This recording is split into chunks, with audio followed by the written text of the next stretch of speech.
I don't know what you're talking about, but that sounded really weird.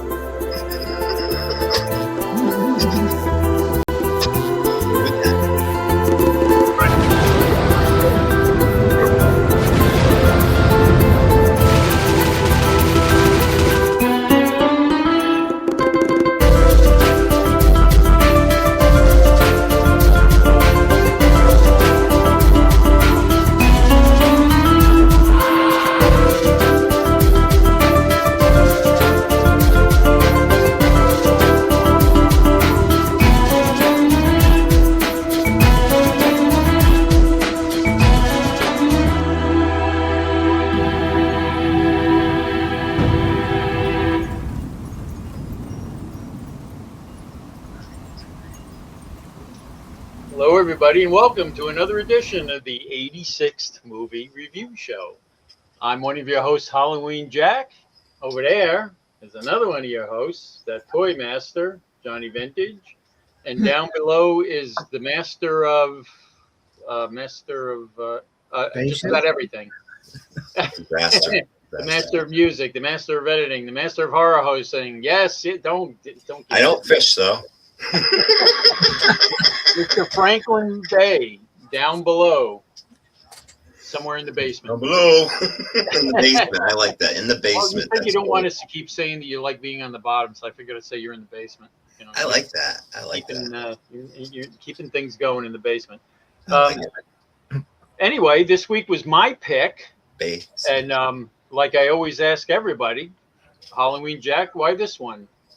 Well, I like to keep it, kind of that 6 degrees of Kevin Bacon kind of crap that they always do. So whenever we do something and there's something that's kind of works with the other movie, that's kind of like what I like to pick. Kind of like. Being that Vintage had picked Harvey, the woman who played Jimmy Stewart's sister in that movie, is in Arsenic as an Old Lady. She played one of the Brewster sisters. Her name escapes me at the moment, but once I put my glasses on and look at my notes, I'll remember it. I'm trying to think of when I first saw this movie. Probably maybe on a Sunday afternoon when I was really young, like we used to talk about. We didn't have that many. Huh? You didn't see when it first came out? Anyway, good night, folks. We'll see. Oh, come on. We're tough skinned here. No, but I mean, I like we used to, we always talk about, we didn't have that many channels. So sometimes you watched whatever was on one of the channels. And that's how I saw a lot of movies, non-horror movies. I mean, I was always just interested in them. But sometimes on a Sunday afternoon, if you were bored, and my father wasn't hogging the TV with golf or the wide world of sports or whatever, you'd click on what was ever on. And I remember this was on CBS one afternoon, channel 2 in our area. And I just fell in love with the movie, besides the fact that they mentioned Boris Karloff in it too, all the time. So that was kind of a hook for me. But that was the first time I had seen that film. I believe it was, I don't remember how old I was. I might have been like 10, 11, something like that. But anyway, I'll start with you, Vintage. When was the first time you saw this? And if you say this afternoon. It was a Thursday afternoon. long time ago. 5 minutes ago. It seems to be the norm lately, but go ahead. No, wait a minute. It was just March 23rd, 2026. Yeah. Yeah. Well, yep. This was my first time watching it. Really? Oh, yes. Yeah, it sure was. I was thinking Old Lace Virgin. So that seems we're exposing you to a lot of good films then. I'm glad that's just what you're exposing me to. No naughty parts. Well, being I'm not wearing pants, if I stood up, I could do a lot more, but I'll stay seated. Yeah, you're going to get up and start singing that Billy Idol song. Good night, folks. We're out of here. Yeah, let YouTube block that. Go ahead. That'd be funny. It shows up Immediately. it's pixelated. Or they do on the bars, and you can over exaggerate it, and it can be a No, I was going to say I don't think they'd have enough pixels, but go ahead. I was thinking we'd just put a magnifying glass and be pixelated within the round magnifying. Yeah. Oh my God. There's somewhere, folks. I'm sorry. I'm no, it's all right. We're going off.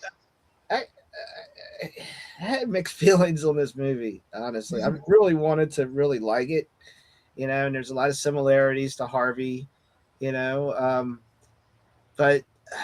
it's just a mixed bag for me. I'll get more into it later, but I wouldn't watch it again. I'm sorry. Yeah. It's not that it's that bad. It's how I felt watching it. It's just like I wouldn't watch it again myself. That's to say that other people would love this movie. That's great. I don't have no problem with any of it. Me personally, though, after watching it this one time, I wouldn't watch it again. I've got too many movies I haven't seen. And it's funny you mentioned Harvey, because Cary Grant, I mean, let's face it, he was more of a dramatic. I mean, he did his share of comedy, but he was more like a dramatic actor and charade and a couple other dramas. It's funny, he felt uncomfortable with this because he said the director Frank Capra, who did It's a Wonderful Life, Lost Horizon, he did some major movies. He kind of made Cary Grant act over the top, and Cary Grant said he felt uncomfortable with that. But you know who Cary Grant said would make a better lead in this movie than him? Think of Harvey. Jimmy Stewart. Jimmy Stewart. He said he felt that the movie would have been better with Jimmy Stewart. And there was a lot of actors that they considered for this. One of them was Bob Hope, which I could have seen it too, but Frank's rolling away. rolling. Doggy in. Keep those doggies rolling. Seen the tail. Yeah. So, Frank, when was the first time you'd seen this movie? I don't know. It's probably in the ballpark of Johnny V. Like this afternoon? Yeah. Oh Well, no, my I God. started watching it a couple of times last night, I think, or the day before, and then tried watching it again, and then I just finished it today. I knew the play. I read the play. I had a mental image of the play. I remember hearing that Fred Gwynne had played Jonathan Brewster. Yes, he did. Yes.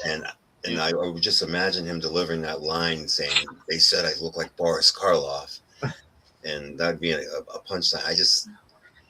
I loved the play. I loved the play when I read it, and but it didn't play out in my head the way I remembered the play.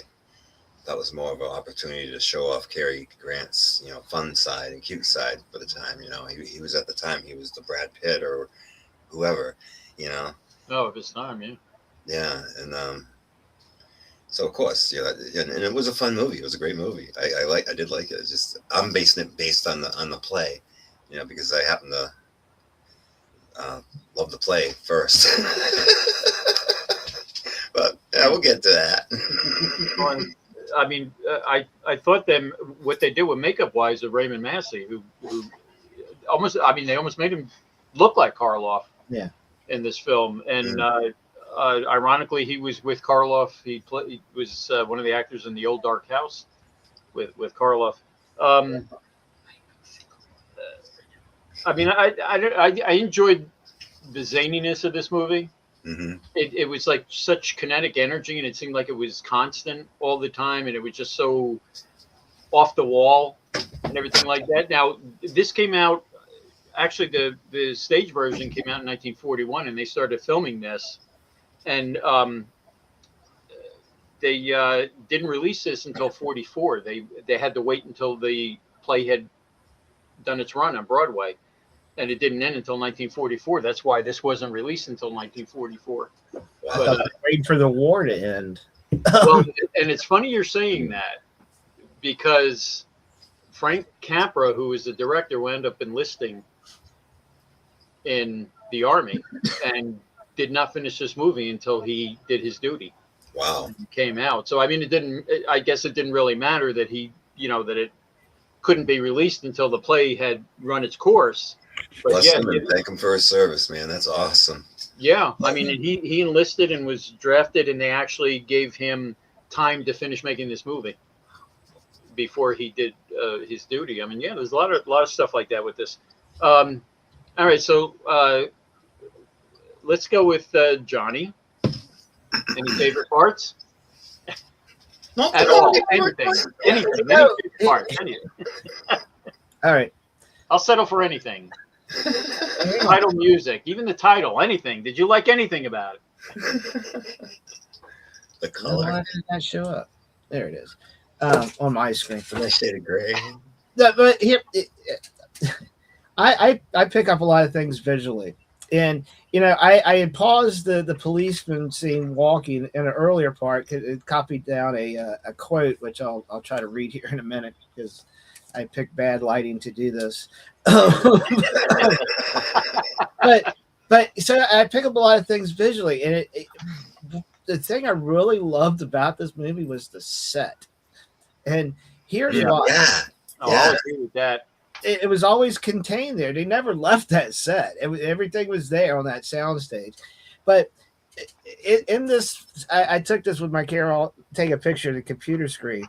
But I looked at this, and it showed how they try to do so much with this scene in the set, how much depth you have. First, you have the tree. Then you have the car driving by, the policeman, the curb, another tree, a fence, the graveyards, another tree. Then you get to the building scenes back there where they've got the short building drop, which is probably as tall as the guy is if you went up and walked next to it to give it depth. And then he had smoke coming out and just lights flickering. And then also on this scene I caught, if you look between the two trees on the right, you can see the train was coming through at that scene too. And you got all this stuff going. And then you got the Brooklyn Bridge in the background to give all this depth to this scene. And this is what I picked up. I know this is stupid. I mean, I'm watching the movie. Oh, no. This is what I really like. It's like what they had to do to use these practical effects to make this movie. And they did a great job with what they had. That's what really got me. And some of the other visuals in this movie are really good too. Well, and it's funny you picked up on that because to this point, this was one of the biggest sound stages ever built. Oh, this movie, yeah, that's why it looked so elaborate and all these details and everything. And it's funny because I mean, even looking at this too, you got it. It's got that Frank Capra feel because I mean, this without the policeman kind of reminds me of It's a Wonderful Life. Like that same scene, the same scenery and the same, well, except for the cemetery and stuff like that. Ironically, another Jimmy Stewart movie. But I think if Jimmy Stewart had played this, it would have been too similar to Harvey. I think it would have been the same way. I in my personal opinion. But I'll get to that later in my dislikes. All right, let's see what I can read here. Note to self: don't use blue light next time doing it. Was that a shot to John? Let's see here. I like that when he was talking to the girl, and he says he's the symbol of bachelorhood. I don't know if there's. I guess there's points I can make in a discussion. Well, did they point out in the beginning that he was being the author he was, that he had written a book about bachelorhood? Yeah. Yeah. He was first off, in the scene when they're in the phone booth, and I'm looking, she's really gorgeous. She's a very pretty girl. Yeah, very gorgeous, and he was a jackass. Totally. The reason I paused the two cops and how I noticed that scene, and then I paused it to get this quote because they're walking, and the kids. By the way, the young kid's O'Hara, right? Which I guess maybe he's young Chief O'Hara because the same force is just bungling as it's the one in Gotham. Anyway, he says, "Did George Washington ever do sleeping around here?" And the other cop goes, "Of course he did. This whole neighborhood stinks of atmosphere." And I'm like, okay, that's an odd question to ask. Hey, did George Washington ever sleep around here? What are you going to glean from that information? I'm just curious. I mean, it seemed odd. And then when the other cop says this neighborhood stinks of atmosphere, Well, it was a good answer. a tagline that no real estate agent has ever used. Maybe. And I have to crack. I cracked up with the first time that Teddy Roosevelt charged up the steps. But, Oh my God, yeah. And then when Cary Grant's talking about his brother, well, he's probably either in jail or he's been hanged. So I'm like, damn, dude. And this is all happening on Halloween, and so we got that one scene with the kids getting Halloween candy. And I love those old Halloween masks. Yeah. Yeah. I adored that. I know, like I said, I pick up on things. Halloween, I just love Halloween. Oh, so I think so do we, Frank. Don't we? Oh, what's that? What's that, Halloween, Jack? Never heard of it. Halloween, no idea. Is that a family get together? Without it, I'd just be Jack. You ain't Jack without Halloween. Yeah, the brother shows up, and the first thing I think is Scarface. But you're right. And then he looks like Boris Karloff. It's pretty good. Took him like 4 hours to do that makeup too, to get him to look like that. I love when Peter Lorre's talking to him, and they're talking about the dead guy, and he goes, "I got a hot stiff. We got a hot stiff linen on our hands."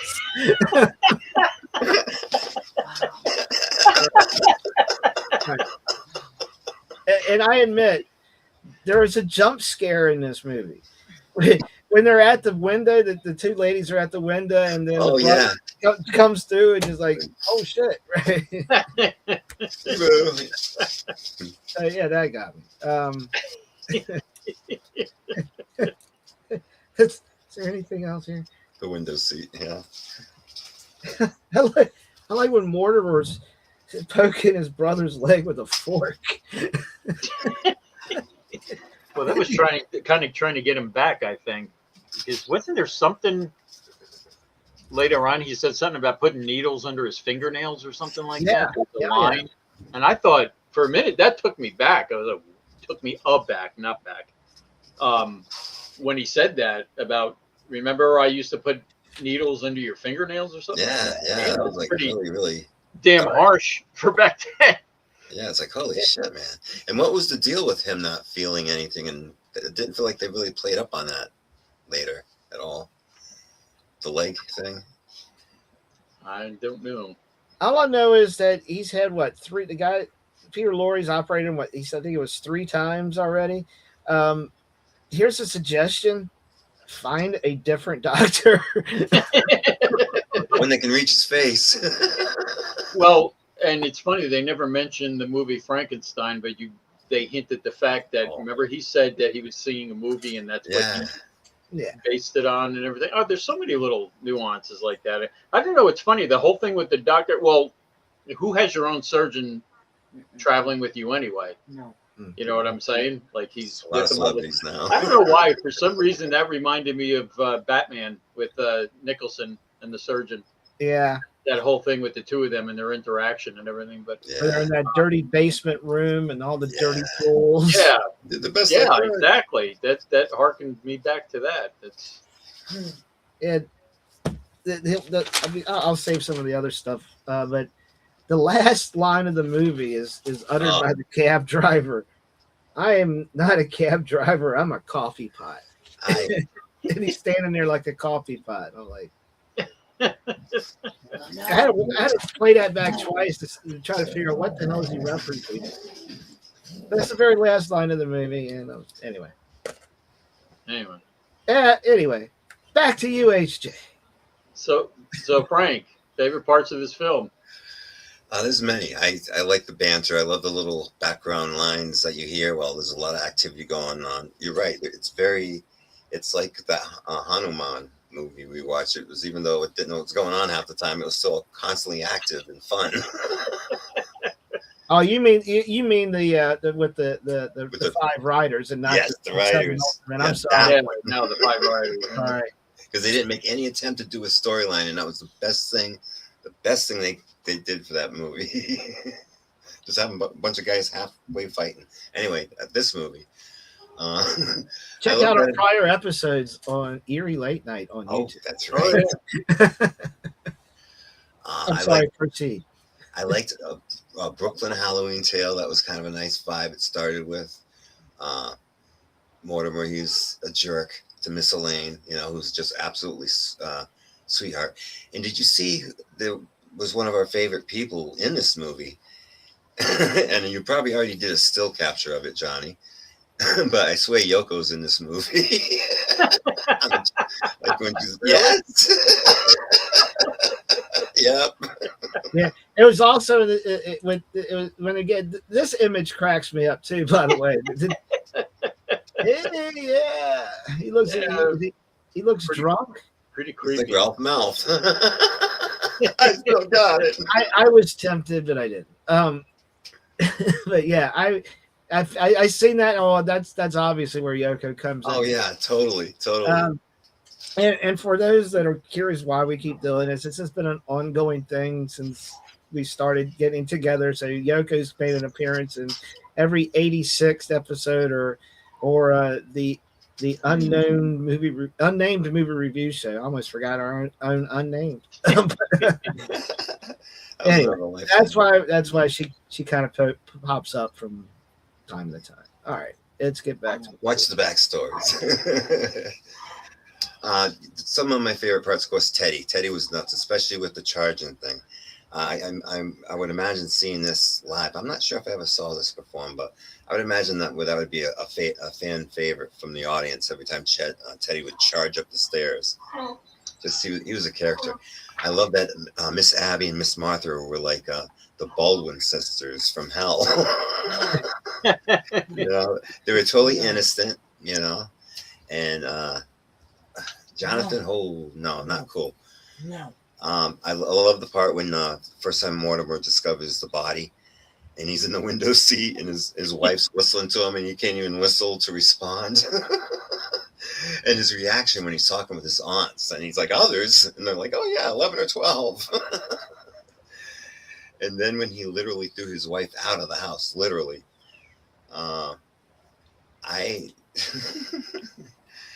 there's just a lot of stuff. One thing I really did love is when Teddy, the brother, he goes, when everybody supposedly had gone to bed, she tells him, one of the sisters tell him to stay down in the basement and come up and move the body that's in the window seat down to the canal that he's digging.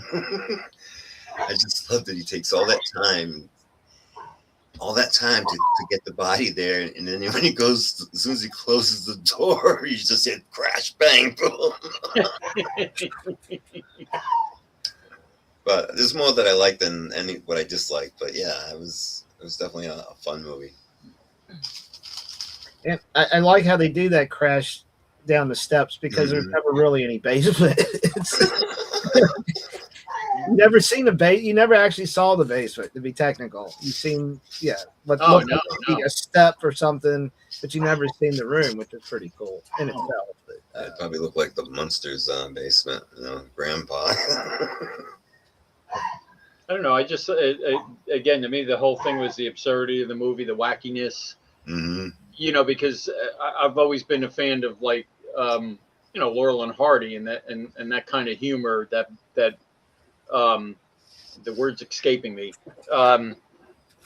Just like I said, the absurdity, the wackiness, the constant running around, the slapstick, the slapstick. Thank you. That's the word I was trying to think of.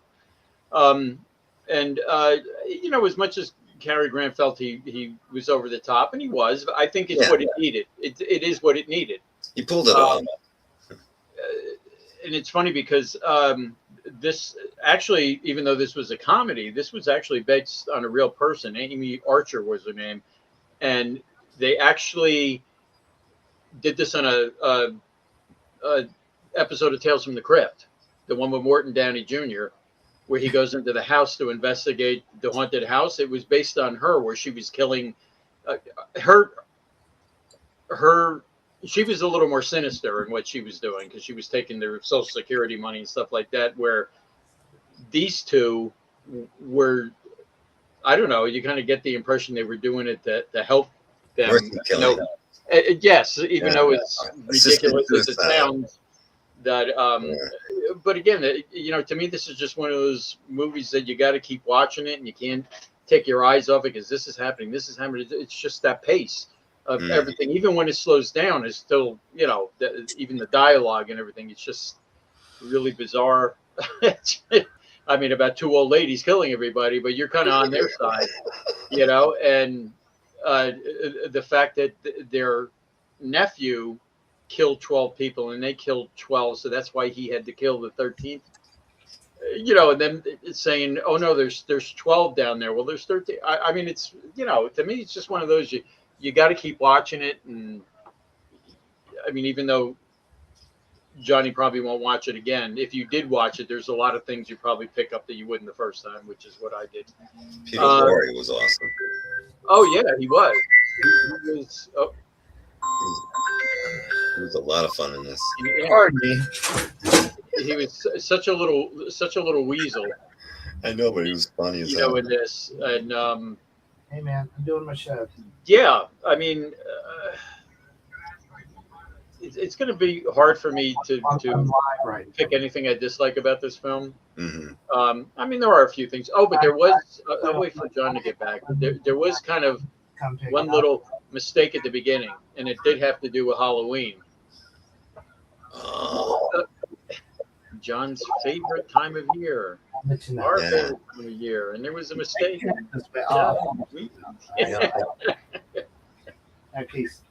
I'm wondering because there was something that felt a little off. That just blew it off for the time. You know, I'm like, that's the way they interpreted it back almost 100 years ago. Well, that was. Think about it. The Brooklyn Dodgers were playing in the World Series, but yet it was Halloween. Yeah. Back then, the World Series did not go into Halloween. Matter of fact, I think that particular World Series was over by the end of September. Yeah, maybe they were just saying because they won. Maybe they weren't saying it would just happen. Or did saying it was a fantasy. and this is what I read. Them saying that the Brooklyn Dodgers were in the World Series at Halloween was kind of poking fun at it, as if to say, like when hell freezes over. Yeah, this is a fantasy. That was like yes, it was a poke at the Brooklyn Dodgers, who go Mets. You know, weren't that great back then, but yeah. All right.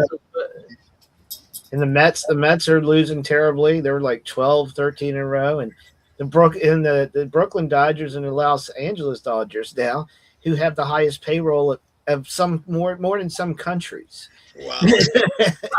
They probably own some countries. Yeah. Anyway. Well, if you want to see that, don't forget that NFL draft started today. So if you want to see some exorbitant, amounts of money. Okay, Frank, I'm going to go with you on your dislikes. Actually, this is hard. You guys are going to think I'm nuts, but one of the things I disliked was Jonathan. He was kind of just off to me. Yeah, it looks cool, the makeup and everything, but I thought he was like more over the top.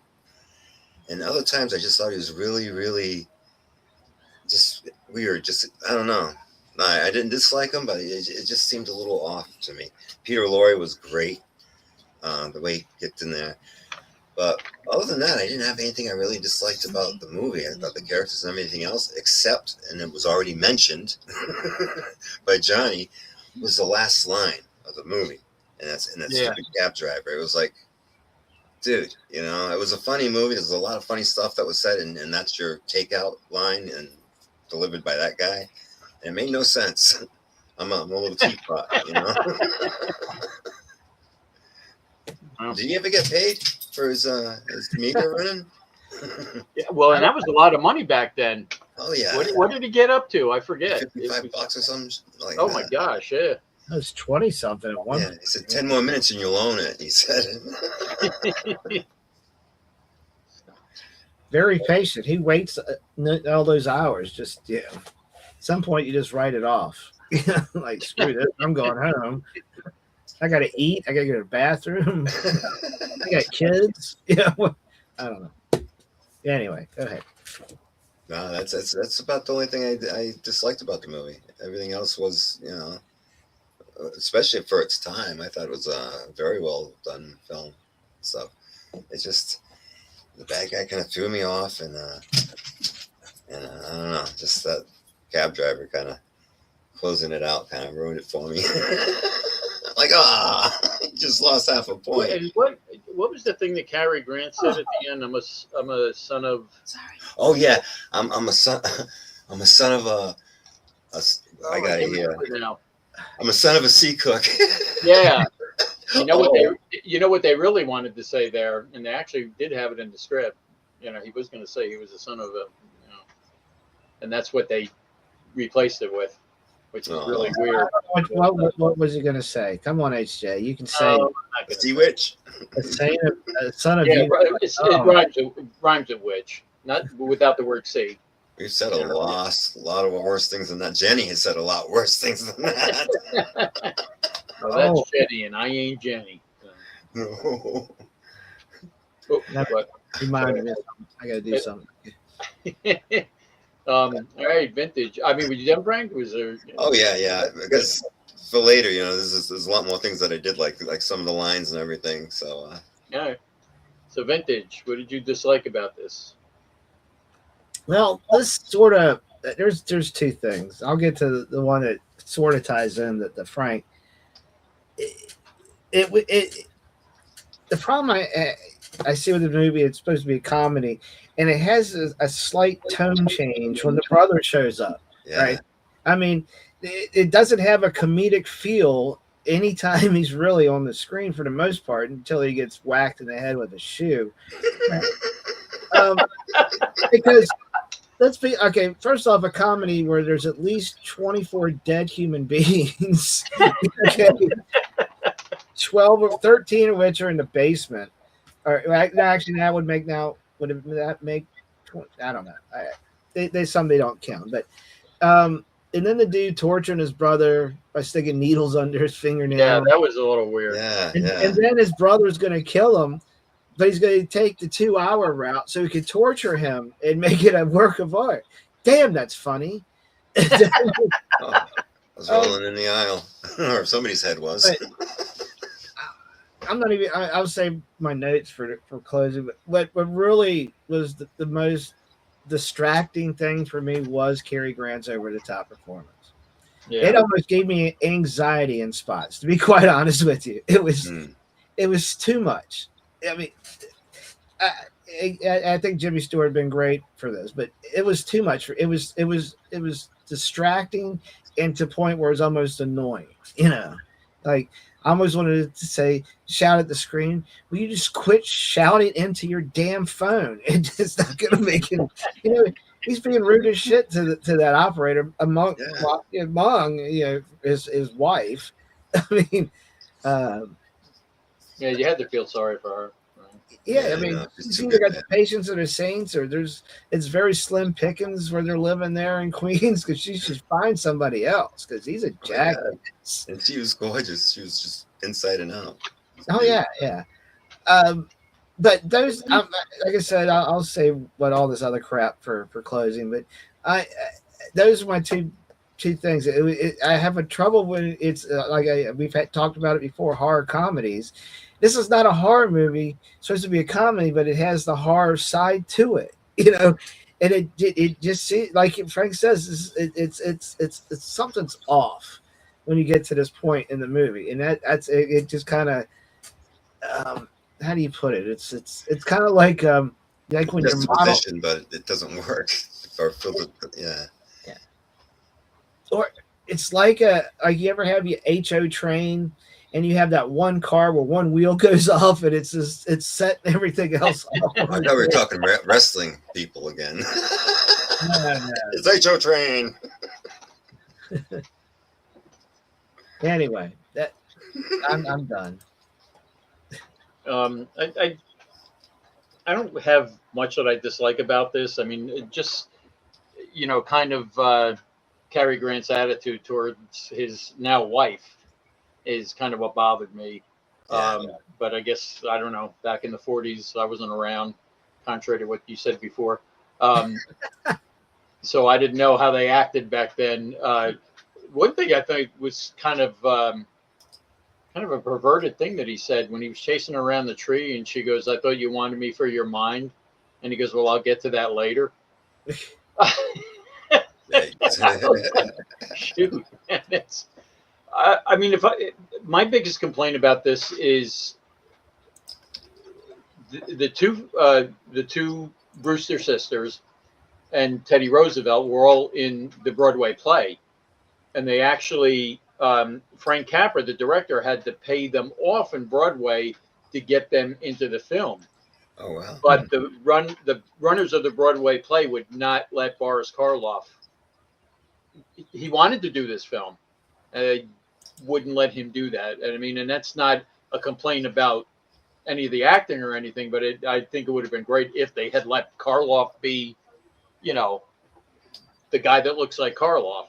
Yeah, that would have made this film infinitely better. But I just let me see. Other than that, one thing that I forgot to say that I really liked was that line when he said, "Insanity doesn't run in my family; it gallops." Yeah, you can say gallops. I know that was. I'm telling you, the writing in this was really good, and to me, it still holds up. I mean, when you have jokes like that, to me, it still holds up. But what else can I say that I didn't like? I mean, there's really, other than that, the fact that I wouldn't let Karloff do it, and and Cary Grant's over the top performance, which I can't say it actually is a dislike, but like I said, he admitted to it anyway. And that was the director. Yeah, there's really nothing about this that I dislike immensely, except for that. So, hey Frank, here's your wrestling reference for tonight. All right, there we go. Oh. It's Sting! It's Sting, everybody! You didn't find the other picture yet? Sting! I'm trying to see if there was anything else I wrote down about a dislike. Hey, I worked that day. It was a rough day. I applaud you for that, but it's so funny that he's also looks just like a wrestling character. He took his key from Monkey like the Crow. So, but anyway. Oh, by the way, that guy that played that Dr. Witherspoon at the end, well, he was in the beginning and he was at the end. Yeah. He was in Batman in 1966, and I forget what episode, but he played Chief Screaming Chicken. I think it was an episode with Vincent Price where he played Egghead, and he was. Oh God. Yeah, I heard the voice. See, he did like he was a voiceover artist. He did Bullwinkle, Fractured, but every time I saw him, I kept thinking, I know this guy from somewhere. Chief Screaming. He was the excommunicated Indian because he kept jerking off everywhere.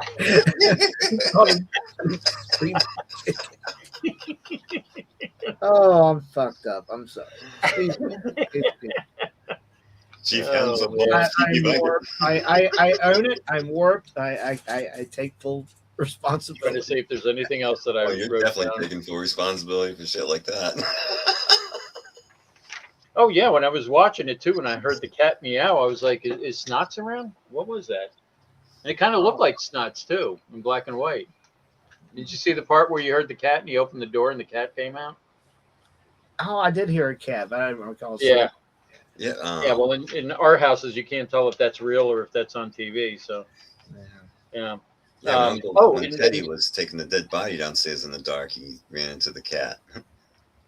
Yeah, the only other thing is that they had and I got to look for this because I didn't see it the first time or any time I've watched this. They actually had a tombstone that had the name Archie Leach on it.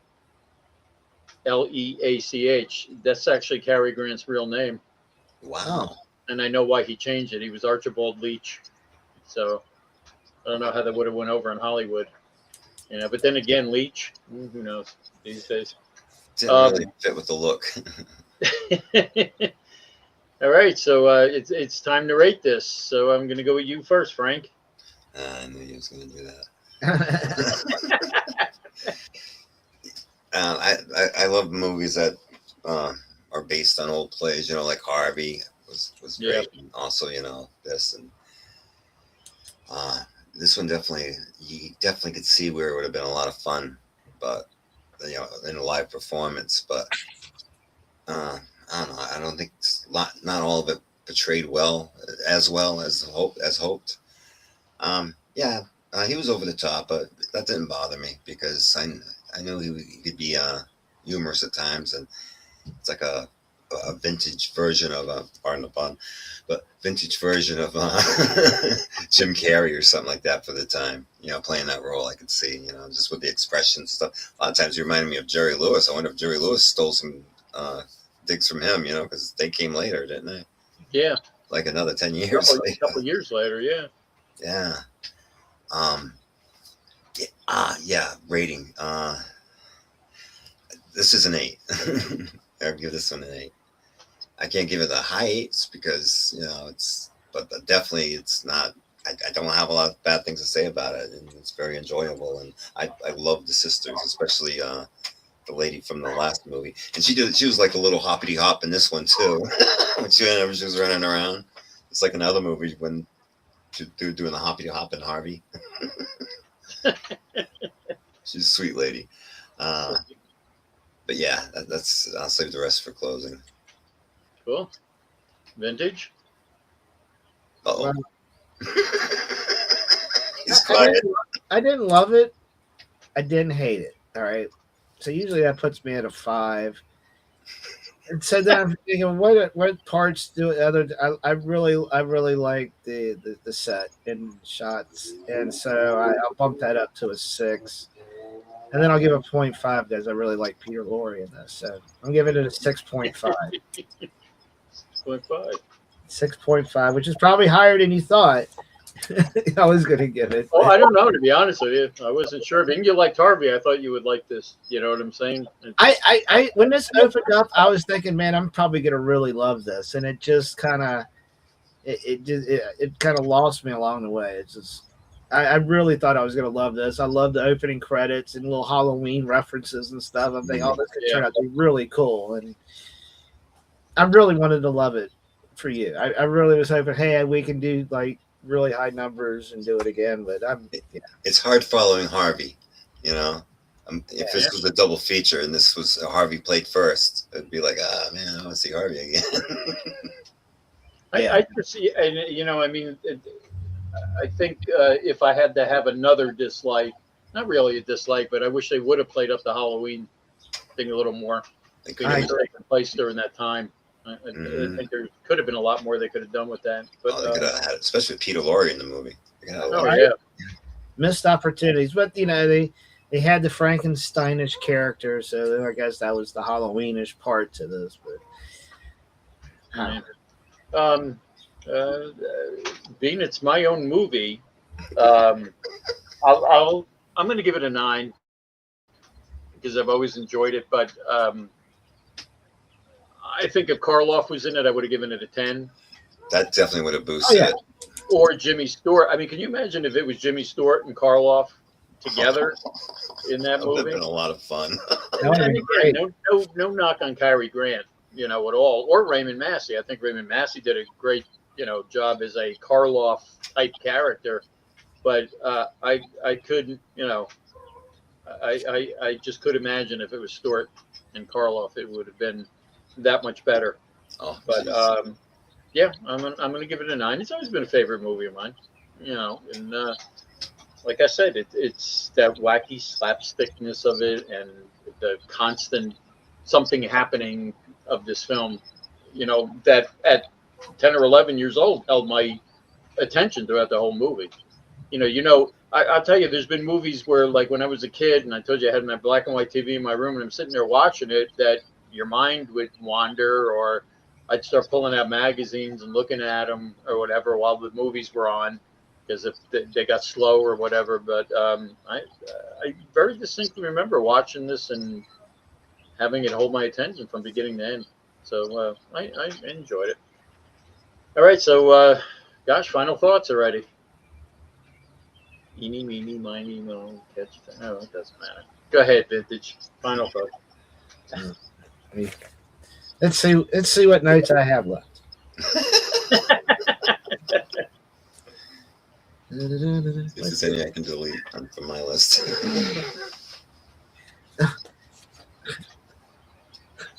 My very first note was, were baseball games really that violent back in the day? They only look that way. I mean, they started beating the hell out of each other. I thought that was and let's see, we went over. She's the minister's daughter, and he's a jackass.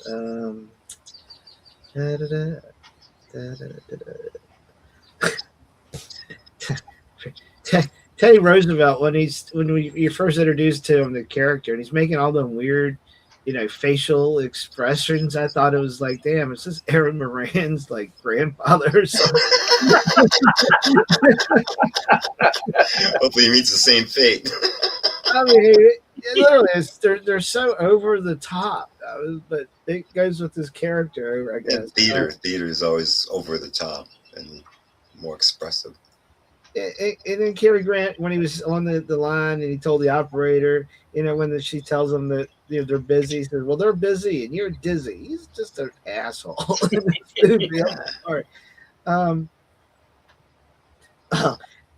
This is what made me think of Frank. If ever something happened and you were, alone and single and down, and you ran into these old ladies, you're perfect because you wear hats and they collect the hats.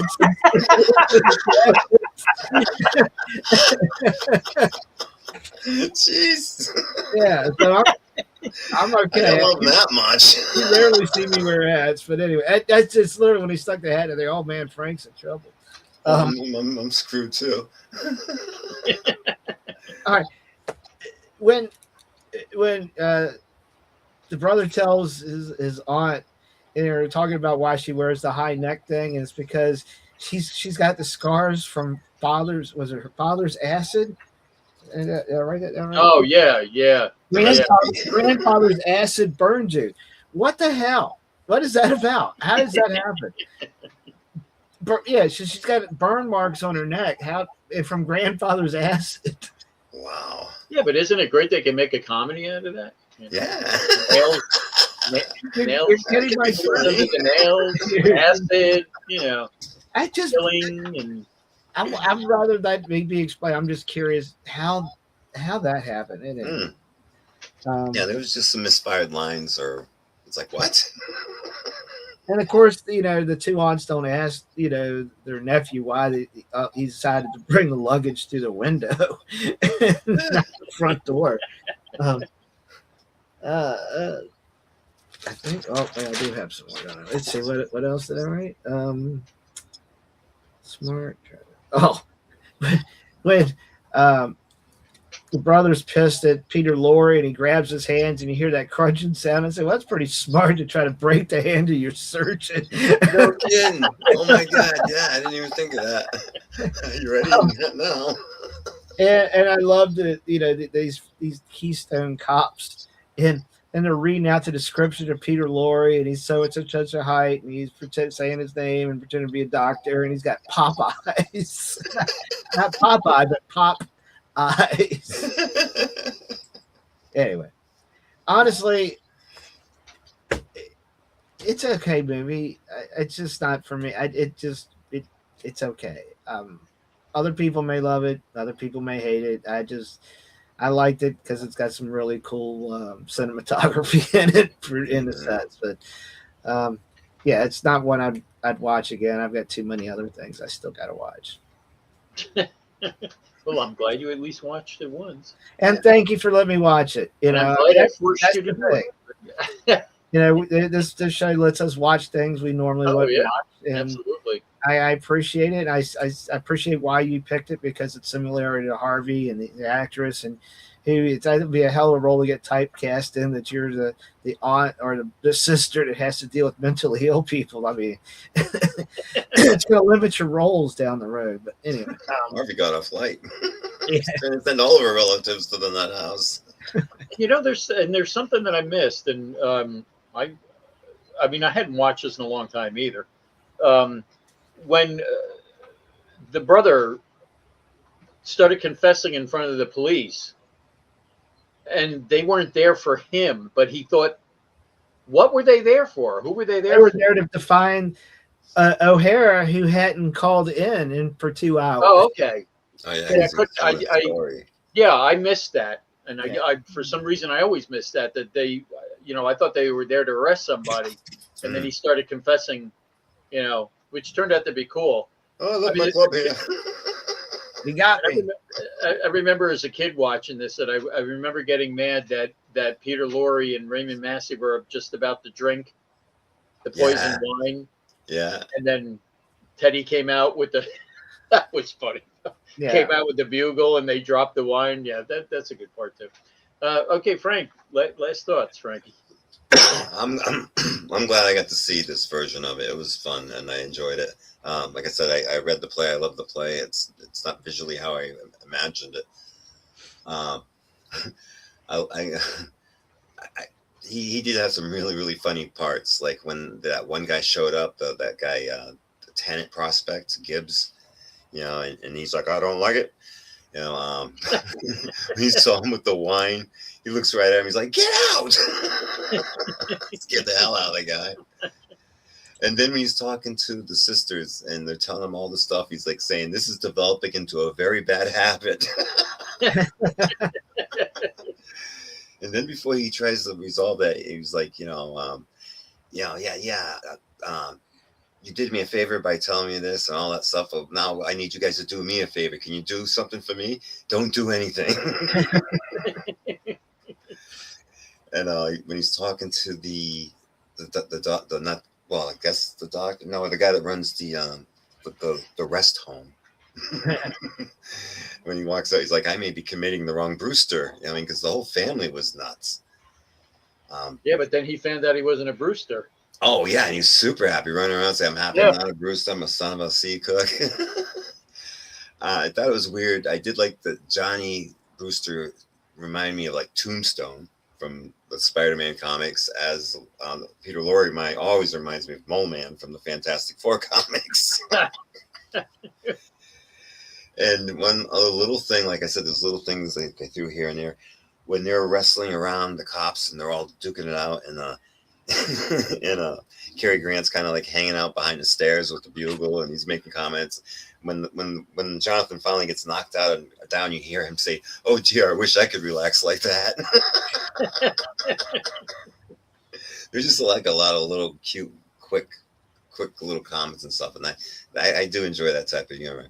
And the pace did keep up, But I would have loved to have seen Fred Gwynn playing that part. And the fact that I think I actually had that.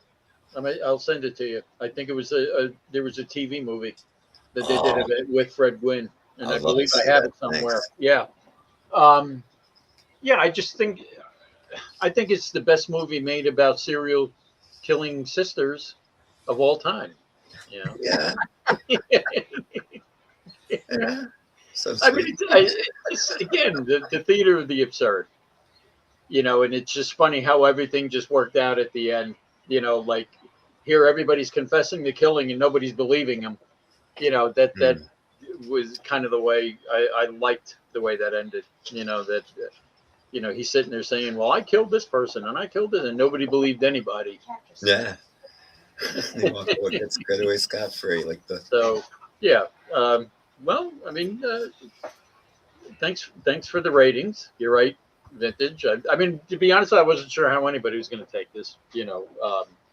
And I'll be one to admit, I liked Harvey better than this, but it's along the same vein to me. So it kind of was like the same thing. So anyway, I don't know if anybody was watching. No, I haven't seen any comments come up. So. But there's 2 likes. Okay. So anyway, next time or Tuesday we got the Green Hornet. 2 more episodes of the Green Hornet. Next Thursday we have Frankie's. They called themselves the Warriors. We know about the Warriors. They're a heavy outfit. But they came in peace. Can you dig it? Can you dig it? They were the out-of-towners, the outcasts, the misfits, on the other side of New York for one day, and they had just one night to get back. Warriors? You guys are the big dudes, huh? They trusted no one. No one trusted them. There's nothing wrong with you making it through our territory as long as you're coming in peace. You know what that is, don't you? Sure. Yeah? Trouble. And the cops were the least of their problems. Still cops all over the place. So how come you hung around? You ask a lot of questions. Don't give me that. They were just 27 miles behind enemy lines. We're going back. Just 27 miles between them and safety. It's the only choice we got. 27 miles in a city filled with hate. And there were only 9 of them. 9 lives, and they needed them all. Now look, if you still want to get to Union Square, I can show you where to grab the train. They've got one way out. They've got one chance. Hey, wait a minute. I could ask a question. How come we're running? They've got one night. They came in peace. They had to race to get home. And the race was on.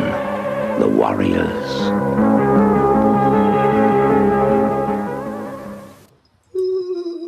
Well, good choice.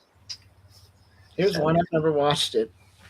Huh? You haven't seen it? I've You've never never watched seen it? I've never watched the Warriors. Yeah, Wow. it's like a video No, game, and all these different gangs are different parts of the video game and levels and stuff. That's what it feels like a level. Oh, and there's interesting gangs too. That's what I like about Oh, it. yeah. You know, Some are very we'll talk about colorful. that. Felt like it feels like a Batman movie. And then I think the Thursday after that is Vintage's pick for the 86. Have you thought of that yet, or you still? Yep. Okay.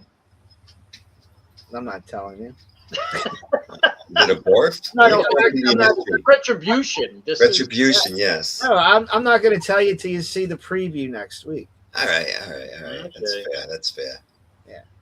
All I right, like Marvel. to give it a week, a surprise a week out instead of like, the moment you chime in and then see what I'm going to force you to watch.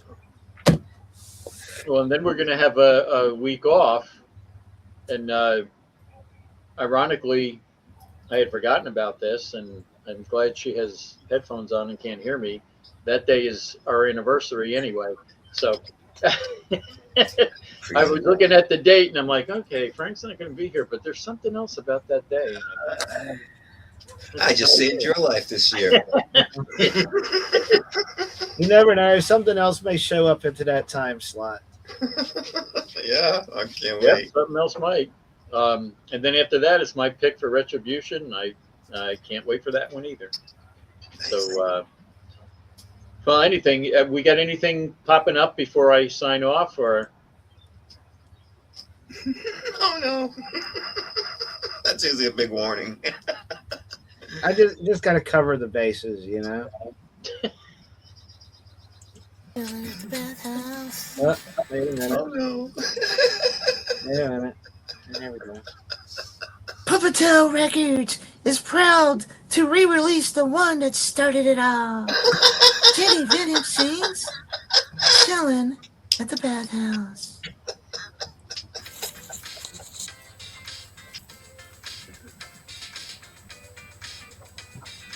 Oh man, woke up one day, thought to himself, I'm feeling a little gay. So he got in his car and headed on his way to chill at the bathhouse.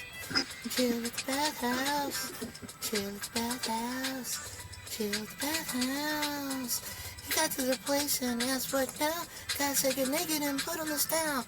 Now go inside and find a friend to plow. Chillin' at the bathhouse. Chilling at the bathhouse. Chilling at the bathhouse. Chilling at the bathhouse. Oh, and inside, not sure what he find. Ended up seeing penises of every kind. Then he ain't feeling really gay. It's about to chow down at the penis buffet. Chilling at the bathhouse. Chilling at the bathhouse. Chilling at the bathhouse. Chilling at the bathhouse. I was asked if he bottomed. He said he didn't know. But he'd give it a try if he'd go really slow. He had quite the adventure that day. Went home not quite walking quite the same way. Chilling at the bathhouse. Chilling at the bathhouse. Chilling at the bathhouse. Chilling at the bathhouse. Chilling at the bathhouse. Chilling at the bathhouse. Chilling at the bathhouse. Chilling at the bathhouse. Yeah.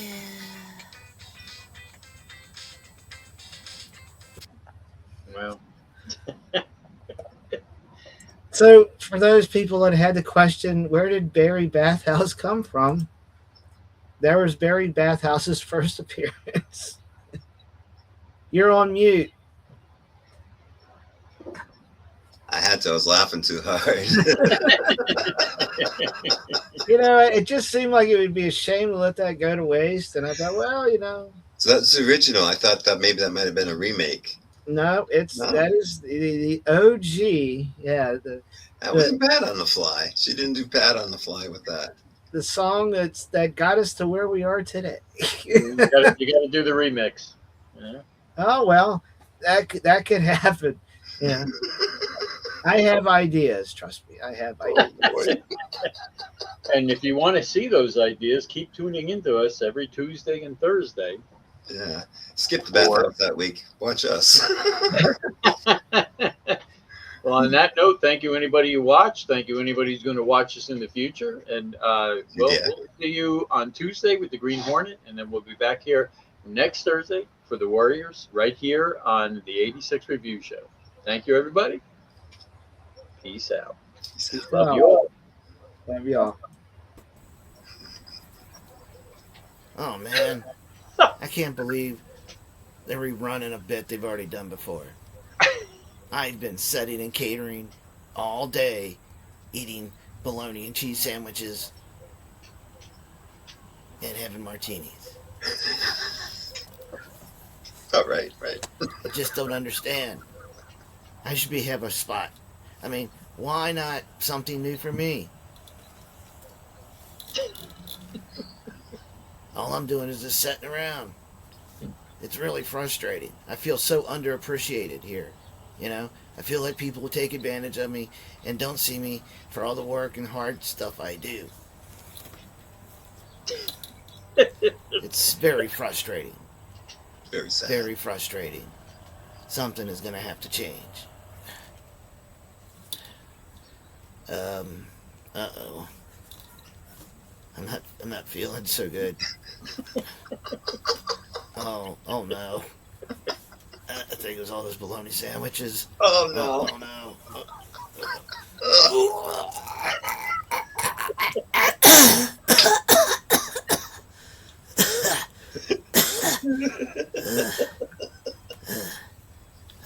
It's a pop-up. I can still visualize it. That was unfortunate. Wash that down. Sorry you had to see that. Sorry you had to see that. Fun, go online. Good night, everybody. Well, on that note, let's say good night again. Good night, everybody. Thank you for watching. Sorry you had to see that. Sorry you had to see that. Love you all. Take care. See you next Tuesday.